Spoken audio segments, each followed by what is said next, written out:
Learnergizers, and welcome back to my channel Learnergize, where you learn to strategize your studies. Thank you so much for your overwhelming response that you've been giving, but I really request for all those who've been watching the videos, please do subscribe the channel as well, because it would really boost my morale. Thank you so much. Alright, so today we're going to do a short story from ICSE class 6. Name of the book is Sparrow, and the story is The Friendship by R.K. Narayan. R.K. Narayan is very famous for his short stories and the stories that he write on a fictional town in south of India which is named as Malgudi. So this little story is also based out of Malgudi and the southern part of India. Let's see how it entices the viewers and readers. Alright, let's begin.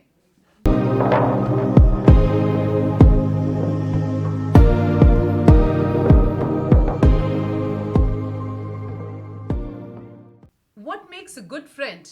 Are you a good friend? Having friends is very important. Friends are people who are there to listen to us and help us. Let's read the following story on friendship. I'm sure everybody cherishes friends. Some have many friends, some have a few, and some have only one close friend. That number doesn't matter, trust me, guys. What matters is the equation that is formed between the two friends. What matters is the bond that's there between the two friends. What matters is the understanding that's there between the friends. Alright, so let's start this beautiful story based on friendship. River Saryu was the pride of Malgudi. It was some 10 minutes walk from Eleman Street, the last street of the town, chiefly occupied by oilmongers. The river was flowing some 10 minutes walk from Eleman Street. Now, Eleman Street is the last street of Malgudi, and River Saryu flows some 10 minutes of a distance from this particular street, which is chiefly occupied by oilmongers. Oilmongers कौन होते हैं? Oil sellers, जो oil बेचते हैं. Its sandbanks were evening resort for all the people of the town. शाम के समय Saryu river के banks पे जो sandy banks हैं वहाँ पे people really love to spend some time. So it is like an evening resort, a place where you would like to recreate. Everybody liked to sit near the river in the evenings. The usual evening crowd was on the sand. Swaminathan and Mani were sitting aloof in a river step with their legs dangling in water. Swaminathan and Mani, these are two of the main characters of the story. Okay, these are two friends, Swaminathan and Mani. They were also sitting, normal people were sitting like every day near on the banks of the river Saryu, and they were also sitting aloof, अकेले, थोड़ा भीड़ से हट के बैठे थे, with their legs dangling in water, पानी में पैर डाल के बैठे हुए थे. It was some 15 minutes past sunset and there was a soft red in the west. Sunset के बाद the prominent color in the sky is red. So they could see the sky was painted with red, especially towards the west, because the sun sets in the west, and this was a beautiful scene that has been described here. The water runs very deep here, doesn't it? Mani asked. अब बैठे बैठे दोस्तों में से एक दोस्त जो कि मनी है उनके दिमाग में एक प्लान सूझा. So he asked Swaminathan, यहाँ पे पानी is quite deep, isn't it? Yes. Why? I'm going to bring Rajam here, bundle him up and throw him into the river. Rajam is another character which has been introduced in the story. So he says, मैं राजम को यहाँ लेके आऊँगा. I'll bundle him up, I'll tie him up in with a rope and throw him inside the river.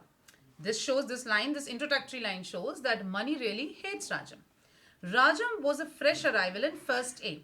First A was their grade, the class in the school. So Rajam was a new boy then. He had sauntered into the class on the reopening day of the second term. अभी साल के शुरू से नहीं था, but वो second term के beginning से he entered the class, walked up to the last bench and sat beside Mani and felt very comfortable indeed till Mani gave him a jab in the ribs, which he returned. अब ये छोटे-छोटे लड़के हैं. They were sitting in the classroom.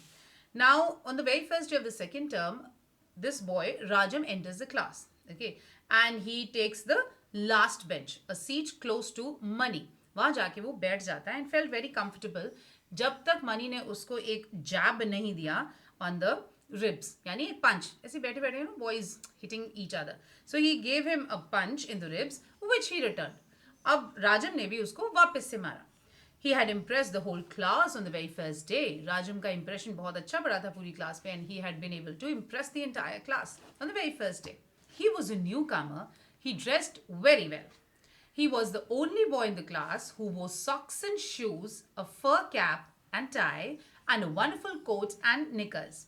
This is the physical description of Rajam for any long answer question that can come. So what kind of a boy was he? He was well dressed boy. He was the only boy in the classroom who wore socks and shoes. Okay, so you can imagine the simplicity of the life, the kind of life that these kids were living in. So they were really attracted towards Rajam. Why? Because he was the only boy who was wearing socks and shoes in the classroom. A fur cap and a tie also. And a wonderful coat and knickers. ऐसी dresses normal बच्चों के पास नहीं थी. He came to the school in a car. Again, it was an attraction for the other boys. As well as all this, he proved to be a very good student too. ये सब चीज़ें हटाने के बावजूद, like these were there for attracting the other his classmates. इसके अलावा, an addition was that he was a good student as well. Okay. There were vague rumors that he had come from some English boys' school somewhere in Madras, which is now Chennai.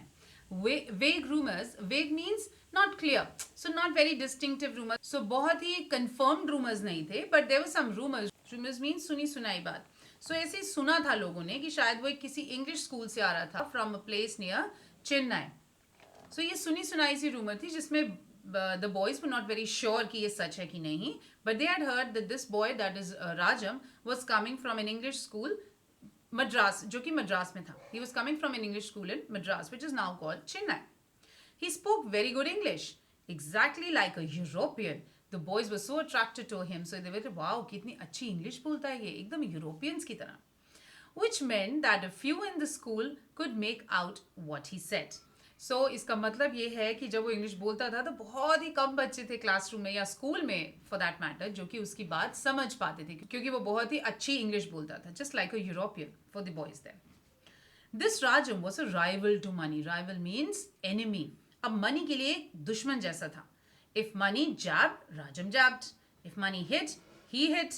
If Mani kicked, he kicked. अब दोनों के बीच में जिसको कहते हैं हिंदी में 36 का आंकड़ा था. इन अदर वर्ड्स जब मनी उसको जैसे बिहेव करता था उसके साथ वैसे ही राजम भी उसको रिस्पॉन्ड करता था. If Mani jabbed, Rajam also jabbed. If he kicked, Rajam also kicked. If Mani hit him, Rajam also hit him. उनके बीच में ऐसी नोक झोंक चलती रहती थी. If Mani was the overlord of the class, Rajam seem to be nothing less. If money was an overlord, money was he was the hero before Rajam entered the class. अभी क्या, अभी राजम आ गया है. अगर उसने जगह नहीं ले ली है मनी की, but he is also not considered less than Mani in the class. Overlord का मतलब एक kind of an influential boy in the classroom. And add to all this the fact that Rajam was a regular 70%er, second only to Sankar. अब ये सब चीज़ें बराबर थी money के, बट मनी से बहुत अच्छा क्या था, उसके marks. Academically he was better than Mani and he was just standing second to Sankar. Sankar is supposedly to be the topper of the class.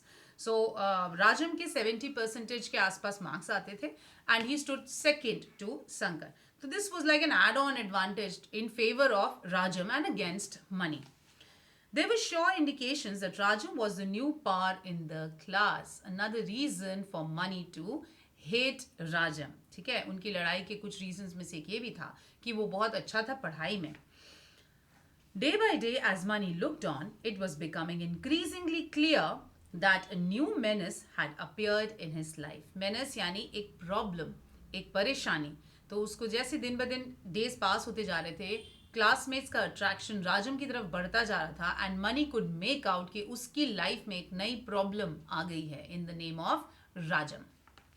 All this lay behind his decision on the river step to bundle up Rajam and throw him into the river. यही सब बातें चल रही थी दिमाग में money के when he was sitting near the river Saryu with Swaminathan. ठीक है, तो इन्हीं सब बातों की वजह से ही फेल्ट कि वो राजम को यहाँ लेके आएगा, बांधेगा, रिवर में फेंक देगा. Swaminathan expressed a slight fear. You forget that his father is the police superintendent. Swaminathan को मनी की बात सुन के थोड़ा सा डर लगा. क्यों डर लगा? क्योंकि उसको ये पता था कि राजम के पापा पुलिस सुपरिटेंडेंट हैं. ओके, तो उसको ये लगा तुम ये भूल गए कि उसके पापा पुलिस में एक बहुत अच्छी रैंक में है, that you are planning to throw him in the river. Money remained silent for a while and said, "What do I care? Some night I am going to crack his shoulder with my clubs." Clubs यानी वैसे तो golf के bat को club कहते हैं, but यहाँ पे club means a wooden bat that he must be having. So he said what do I care, अगर उसके पापा पुलिस में है, बहुत अच्छी रैंक पे है, बहुत अच्छी पोस्ट पे, उससे मुझे क्या फर्क पड़ता है. किसी एक दिन मैं उसको यहाँ बुलाऊंगा और उसके शोल्डर को अपने क्लब से हिट कर दूंगा बहुत hard. If I were you, I would keep out of the way of policeman. They are an awful lot, said Swaminathan. Swaminathan का सजेशन था मनी को कि अगर मैं तुम्हारी जगह होता तो मैं पुलिसमैन के रास्ते में कभी नहीं आता, क्योंकि वो बहुत ही डेंजरस लोग होते हैं. If you were me, but thank God I'm not you. A milk-toothed coward. Swaminathan bit his lips and sighed. ये रिएक्शन है मनी का टुवर्ड्स स्वामीनाथन. मनी सोचता है कि Swaminathan is a milk tooth coward. Coward मतलब डरपोक. मिल्क टूथ मतलब वो कहना चाह रहे हैं तुम बहुत ही छोटे बच्चे, भी तो तुम्हारे दूध के दांत नहीं टूटे. You are like a very small child who is afraid of everything in the world. तो वो कहता है तुम मेरे जैसे होते. हाँ, he is just mocking at Swaminathan. मेरे जैसे हो ही नहीं सकते. थैंक गॉड मैं तुम्हारे जैसा नहीं हूँ, क्योंकि तुम तो दूध के दांत वाले छोटे से डरपोक बच्चे हो. And listening to this, Swaminathan bit his lips and sighed. In other words, which shows that Swaminathan did not like the reaction or the comment of Mani towards him. Swaminathan was to act as a cord of communication between Rajam and Mani. Classroom में Swaminathan was the only means of communication between Rajam and Mani.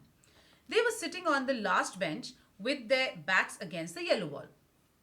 अब ये class की last bench में बैठे थे against with the backs against the yellow wall. Obviously उनके classroom की जो वॉल थी दैट वाज येलो, तो उनके पीछे सिर्फ येलो वॉल थी.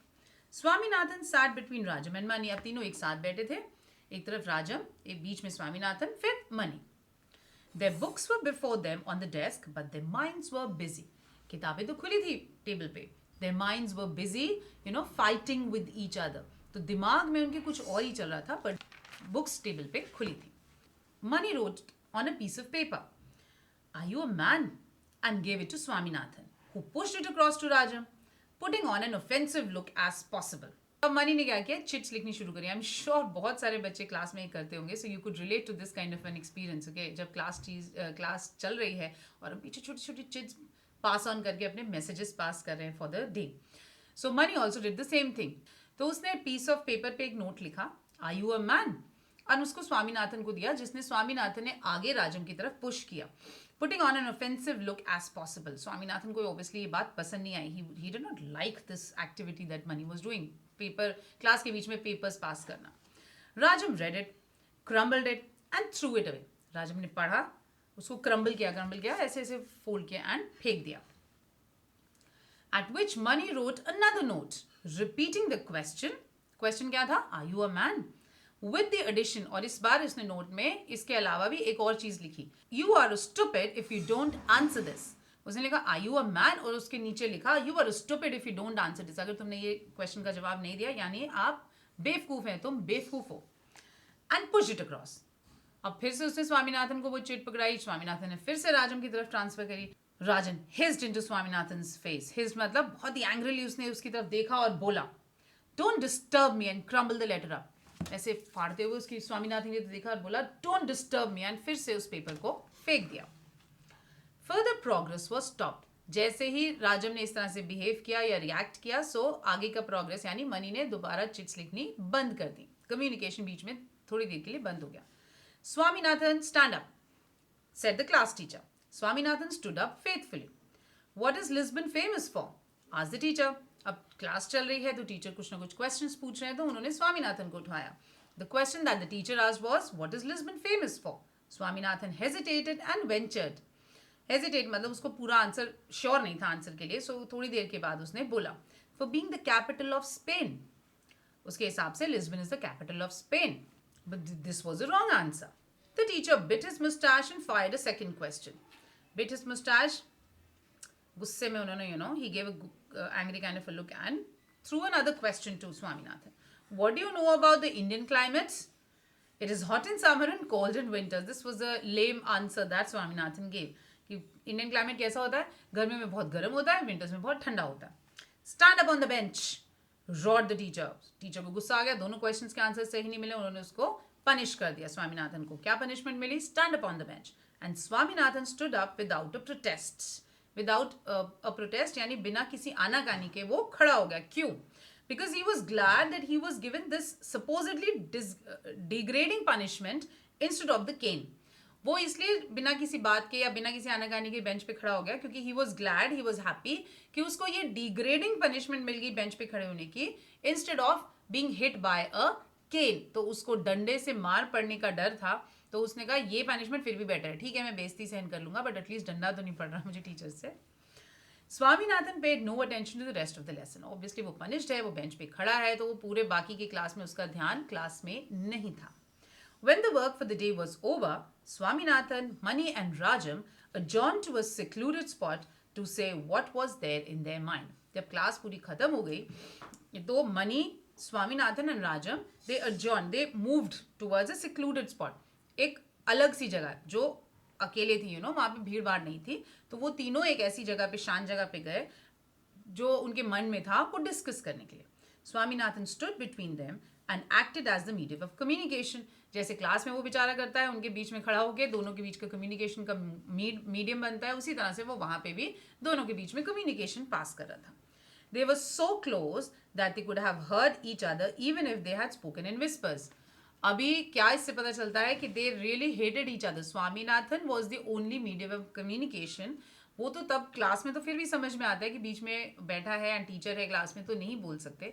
अभी क्लास के बाहर हैं, बहुत पास खड़े हैं. They were so close to each other कि अगर वो विस्पर्स में भी बात करें, यानी बहुत धीमे भी बात करें, तब भी एक दूसरे की आवाज़ सुनाई देगी. In other words, they don't need a medium. उनको स्वामीनाथन बीच में नहीं चाहिए अपनी बात को एक दूसरे के पास कम्युनिकेट करने के लिए.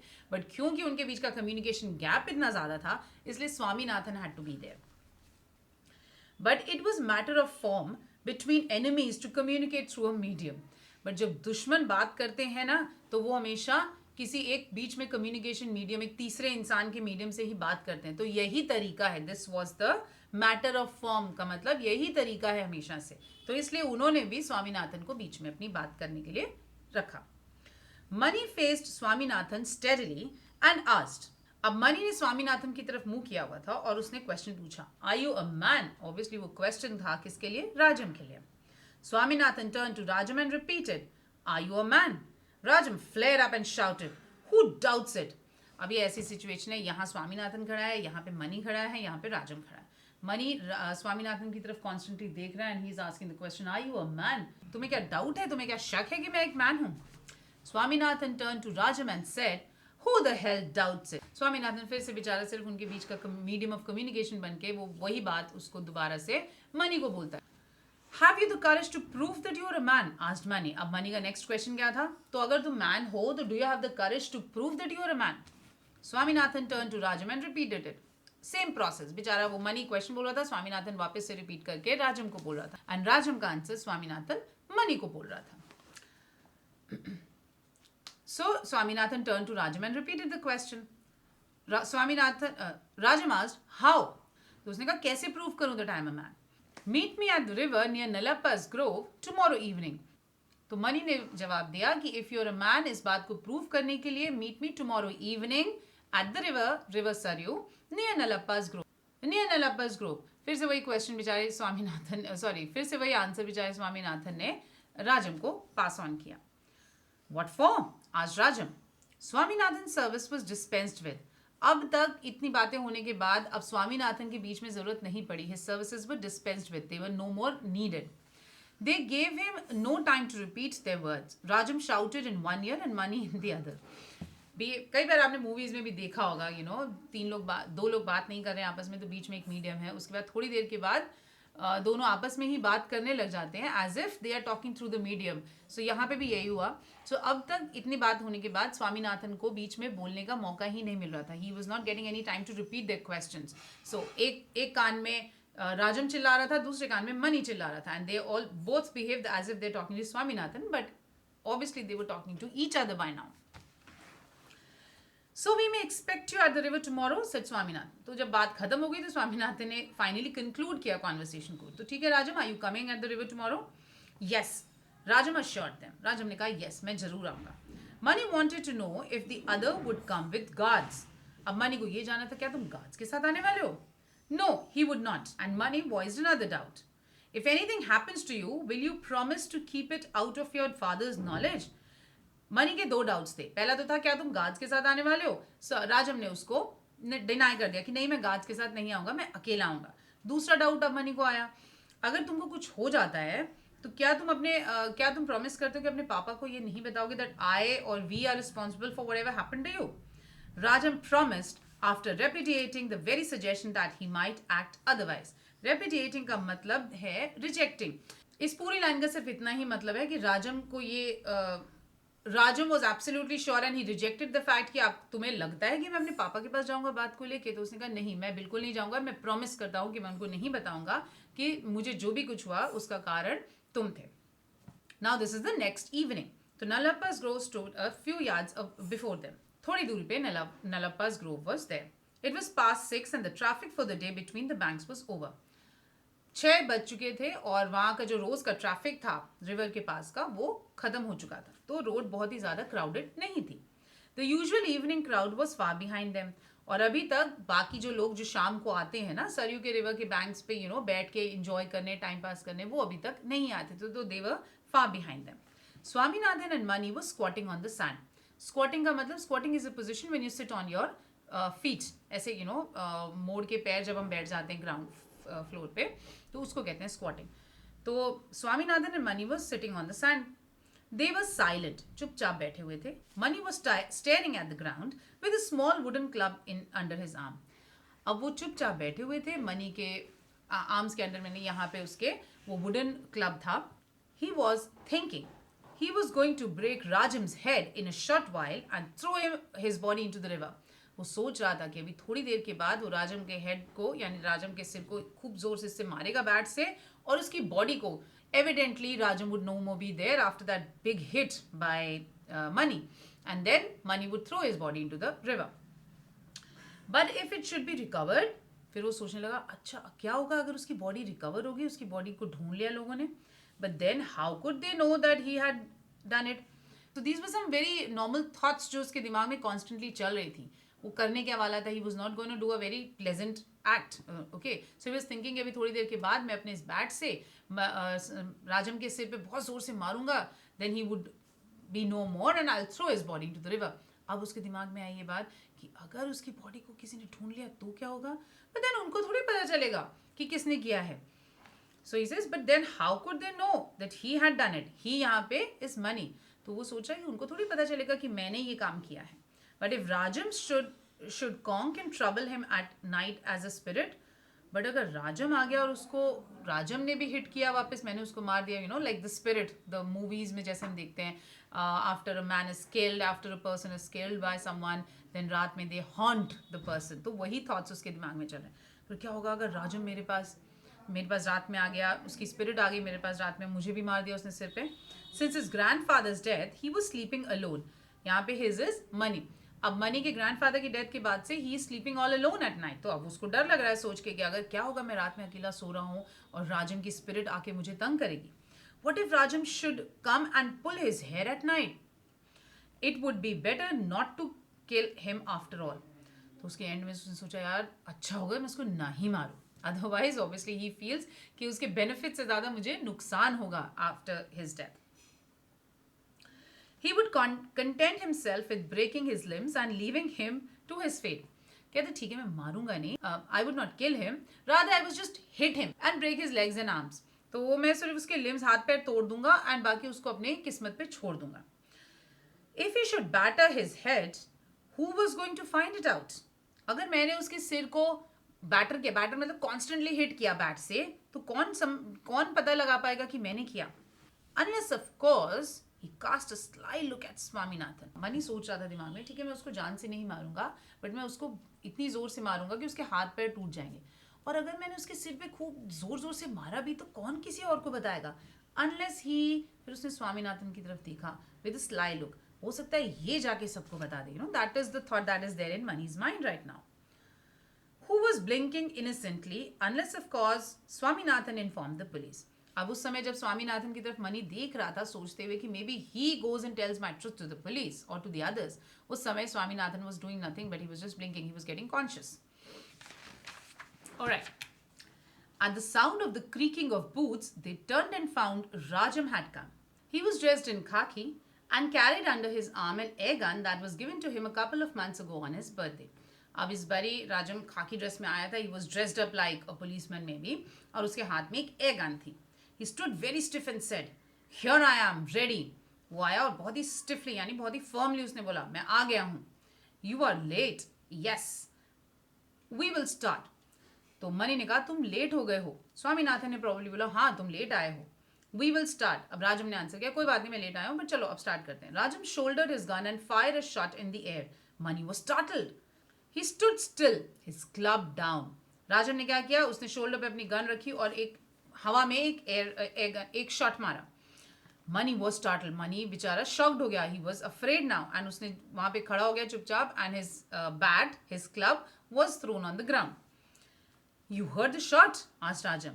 The next is going to be into your body if you are keen upon a fight. तुमने सुनी इसकी आवाज़? अभी नेक्स्ट शॉट तुम्हारी बॉडी में होगा अगर तुम्हें लड़ाई का बहुत ज़्यादा शौक है. If you are keen upon a fight, keen मतलब if you are interested in a fight. But this is unfair. I have no gun while you have. Mani ने बोला बट ये तो फेयर बात नहीं है, ये तो अच्छी बात नहीं है या ये तो जस्ट बात नहीं है क्योंकि तुम्हारे पास तो गन है, मेरे पास तो गन नहीं है. It was to be a hand to hand fight. मेरे हिसाब से तो जो हमने डिसाइड किया था वो तो एक हाथापाई वाली लड़ाई थी, नो हैंड्स के साथ, कोई वेपन्स के साथ नहीं थी. Then why have you brought your club? अच्छा अगर हाथों की लड़ाई थी देन तुम्हारे पास ये क्लब क्यों है, तुम्हारे ये वुडन बैट क्यों है? You never said anything about it yesterday. कल तो तुमने इस बैट के बारे में कुछ नहीं बोला था. You know these are small little boys fighting with each other. Mani hung his head. Mani ने बेचारे शेमफुली अपना सिर को नीचे कर दिया. What have I done to offend you? asked Rajam.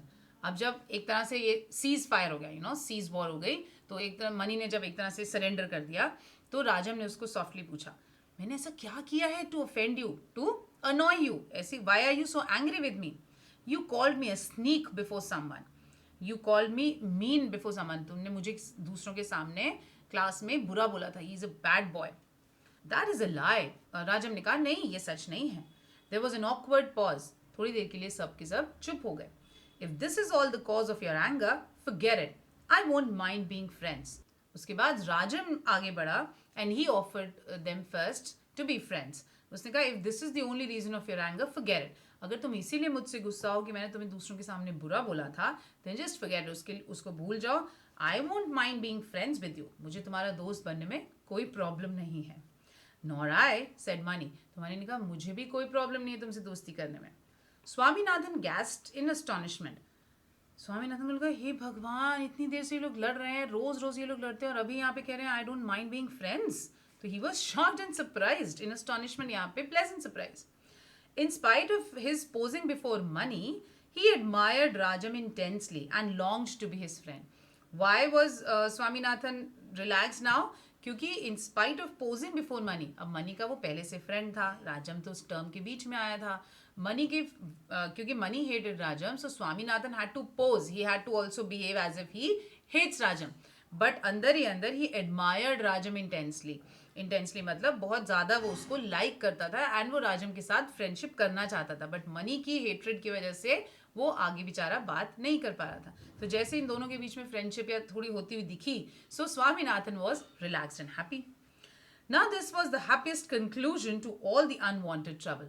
अब इससे ज़्यादा अच्छा कंक्लूजन तो हो ही नहीं सकता किसी भी ट्रबल के लिए. He danced with joy. Swaminathan सबसे ज़्यादा खुश यानी danced with joy. Rajam lowered his gun and Mani dropped his club. अब दोनों ने अपने अपने weapons फेंक दिए. To show his goodwill, Rajam pulled out of his pocket half a dozen biscuits. अभी क्योंकि अब वो दोस्त बन गए हैं तो राजम ने अपनी गुडविल दिखाते हुए, उसने अपनी दोस्ती दिखाते हुए अपनी पॉकेट में हाथ डाला और करीब 6 बिस्किट्स उसके हाथ में आ गए. The river's mild rumble, the rustling of the people leaves, the half light of the late evening, and the three friends eating. And glowing with new friendship, Swaminathan felt at perfect peace with the world. Best था स्वामीनाथन के लिए because he wanted to be friends with both Mani and Rajam together. दोनों की friendship वो खोना नहीं चाहता था. So what a nice conclusion it could be. The river's mild rumble, river की धीमी धीमी आवाज़. So हवा चल रही है धीरे धीरे, शाम हो चुकी है, बहुत ही मिड डिम लाइट है, the people leaves, the people trees, there's rustling sound of the leaves of the trees, there's a rumbling sound of the river flowing by, three friends eating and glowing with new friendship. अब तीनों बहुत ही खुश थे because तीनों आपस में friends बन चुके थे. स्वामीनाथन के लिए इससे ज़्यादा अच्छी बात नहीं हो सकती. अब उसको लाइफ से या वर्ल्ड से या दुनिया से कोई भी शिकायत नहीं थी. He had become friends with everybody. So he was now very happy. This was a small story from Malgudi Days by R.K. Narayan. And the moral of the story written here is love and friendship are the strongest weapons to conquer the world. So, love and friendship. अगर आप जितने भी wars हो रहे हैं, this is actually very important to be inculcated in the students of today so that tomorrow there are no more wars happening. So they say the biggest weapons in the world to conquer the world is love and friendship.